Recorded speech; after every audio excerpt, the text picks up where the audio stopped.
We've got Sergio dropping a Raspberry Pi 4, a track mode image, and this one has the PlayStation 4, PlayStation 5 streaming platform. It's got some Hulu and Amazon Prime and Netflix shortcuts on it. But then you got your consoles, your arcades, your collections, all in a HyperSpin look-alike build. It's 128 gigabytes. It's well under that at 90 gigabytes, so it's an easy download. And if you're into this kind of build for the Raspberry Pi 4, it's pretty cool. I mean, it has a lot. It's built on a base image with very little on it, so it's very pure and basic in that regard, so you don't have to worry about something messing it up and all these extra scripts being added to it.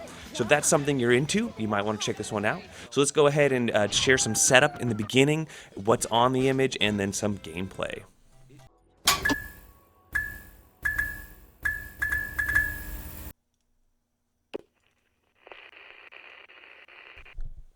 So on first boot, you want to go ahead and use your analog stick, go to track mode, and then load up Emulation Station, and then hit start on your controller and do configure your controls, and it should look something like this. And you're just going to go ahead and go type in your controller, and this is going to set your controller up for all the emulators and things. Here is back to track mode. You actually could just restart the Pi and it automatically defaults into track mode. So if you're in an emulation station, you don't see a restart into track mode, just turn off your Pi and then turn it back on and you'll be here. Here's all the options you have within a track mode. Remember, track mode is different than emulation station. So here you go, we're in. And then here's some of your different collections. This is a nested system here. So you got, your arcades, your consoles, your handhelds, your computer-based system, your collections, your cinema, your game stream, and things like that. So cinema, here we are. Basically, these are just shortcuts into the Chromium web browser. So that'll pop up Chromium and you'll be at these websites and you'll just be streaming it directly from the website. So you do need to have your Wi-Fi on, but it's kind of cool that these are pre-programmed in. So if you want to use your Pi as a streaming device, it's pretty cool and it's all set up for you. He does recommend using a keyboard and a mouse, and that actually makes sense, especially once you're in like Hulu. Like, how are you going to search for a movie? It's very hard if you want to type something in. So some of these you might need a keyboard for, especially on the initial setup. You can get it onto a wireless mouse or like your controller eventually. So now this is really cool. I'm going to mispronounce this app, but it's the Chalky, and you can stream PS4 and PS5 to your computer. So there's the Steam link, right, where you can stream your Steam games, but this allows you to have your PS4 on somewhere else, streaming to a different TV that has your Raspberry Pi on it, for example. So it turns your Raspberry Pi into a streaming device, which is a cool thing to have. So I like these little two add-ons, and that's why I'm starting with it. But let's go ahead and jump into each of these games and how many ROMs and things that are included on this image. So here we go, back to Emulation Station. It's easier. So for seeing how many games are on each console, it's easier just to do it in Emulation Station, and this is just a non-upgraded base image here, so very, very pure. Amstrad CPC, you got 291. Arcade games total, you've got 1628. That makes sense, a fairly large arcade set, as he used to make a bar top build. This is more of a console build. Atari 2600, 198. 5200, you got 103.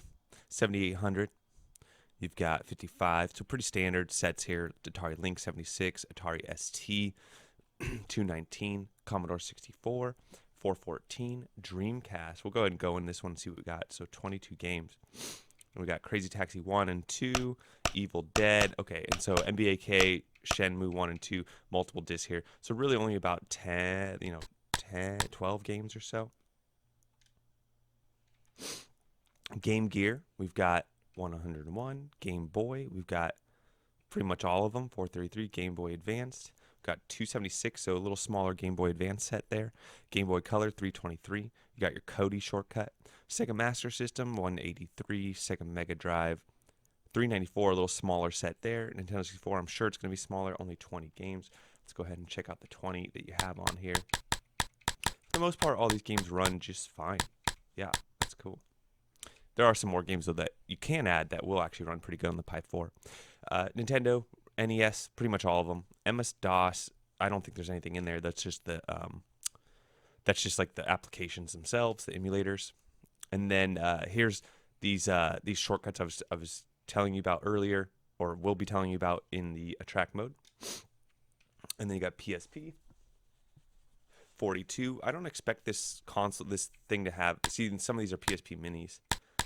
I don't expect there to be that many PSP Dreamcast games on this image because it's such a small image. So they're probably saving some space. PlayStation. 160 games. That's quite a few, actually, to fit on 128. I wonder if the audio is in these or not. The music files.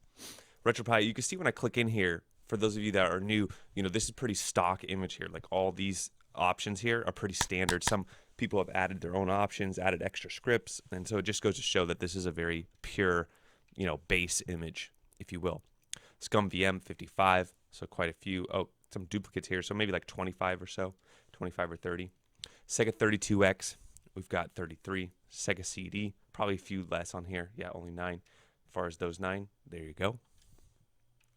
SNES, we've got 415. So wow, only about 300 or so games short there.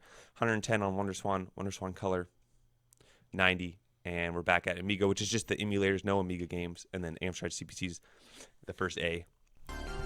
All right, so back to a track mode here, and now I want to show you this nested system. It's nested because here's like the main menu at the top, right? And then you can go into it. Like I just went into arcade. Now I'm in the arcade sub menu.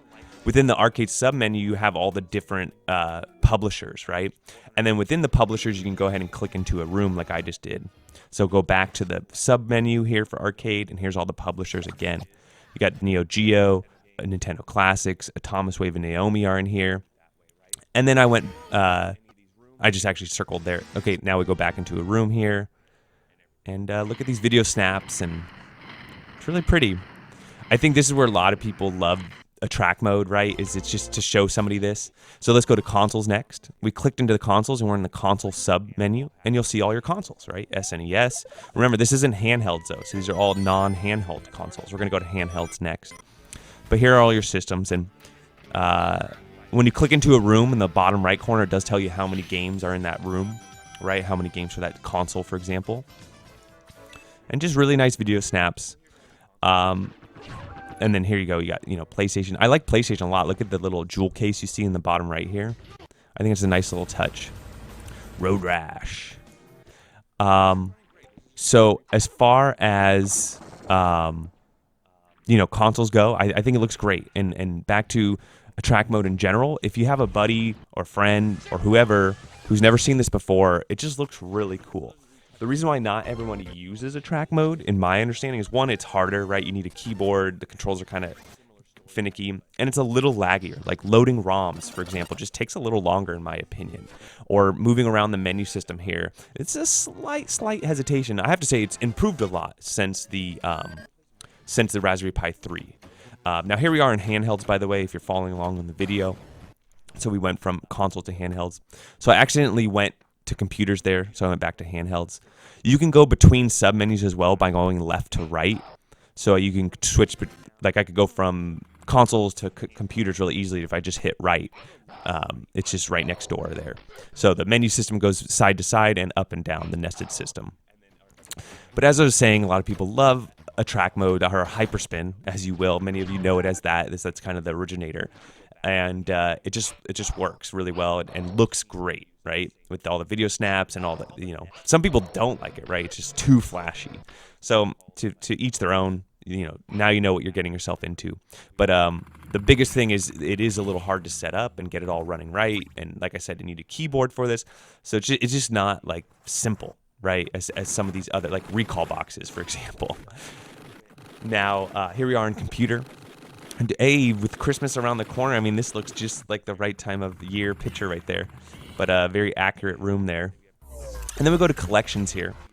And collections are going to be like, for example, the Mortal Kombat collection has all the Mortal Kombat games. The Metal Slug collection has all the Metal Slug games, right? So it's a way to organize, especially when you have HyperSpin, right? Like, there's a lot of scrolling if you want to find like a specific game. Especially if, like, in Nintendo, you have 400 games and you want to get, Joust. You need to, and you're on A, you need to go all the way down to J and then find it, versus, like, going to the Joust collection. So you have a couple collections. It's about 14 collections. Again, if you look in the lower right-hand corner, you can see how many items are in this particular room that you're in currently. And so without further ado, let's jump into some games here. We can also see his favorites of what he set as favorites. You can delete these favorites, add your own really easily. And so far, as far as gameplay, everything looks to be running well. You might have to mess with the resolutions a little bit. Did seem like it wasn't filling my entire screen, so I might have to mess with the, the resolution that's running on my Pi. But for the most part, it worked well. There's a lot of little details on this image that you might not notice. Everything from intro videos to loading screens when you load a ROM. It has like a SNES Mini type thing.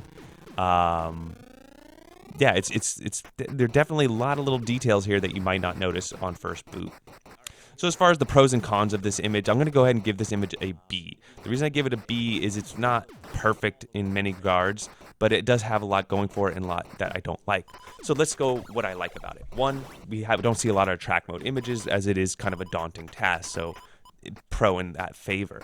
Another pro is that it's way under the 128 gigabyte limit. So, those of you who have micro SD cards that constantly can't get images, maybe this image is for you. And it's a smaller download size. It's not pre-zipped up, so there's nothing to unzip. So pretty fast and simple download in those regards. It looks really nice, right? Like I said, it's blingy. It's really nice to show off to people. It would make a good bar top build or a good TV build, especially if you're into that kind of HyperSpin look. That's about the end of the pros. As far as the cons, you need a keyboard to set it up. It's not, another con of it only being 90 gigabytes is there's like about 19 gigabytes left of empty space that he could have filled up with some other things. The controls are not set up to start. Like there's a little bit of it's not that user friendly if you're new to all this. So that could be a con as well. Oh, another pro I forgot is that it is a very pure image, right? He started with a stock Raspbian Lite, so you're not going to have a lot of extra unnecessary stuff on here, like a lot of extra scripts or somebody's not really finicking around with a lot. Oh, and another pro, it has all the streaming stuff that a lot of other images don't include. So back to the cons, the setup. Some people don't like a track mode, right? It's a little too busy for them,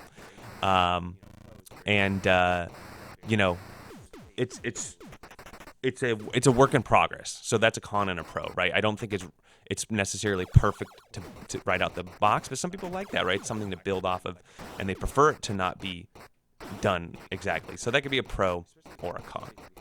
Okay, so there you go. Those are my pros and cons. You can make your own decision. I like to just boot up these images, check them out, make sure they actually work. Some images, they're just not ready for, But this one definitely has some pros and cons, and I think there's some people out there that would really enjoy this one. So that's what I think. Let me know what you all think. Don't forget to like and subscribe, and we'll catch you on the next one.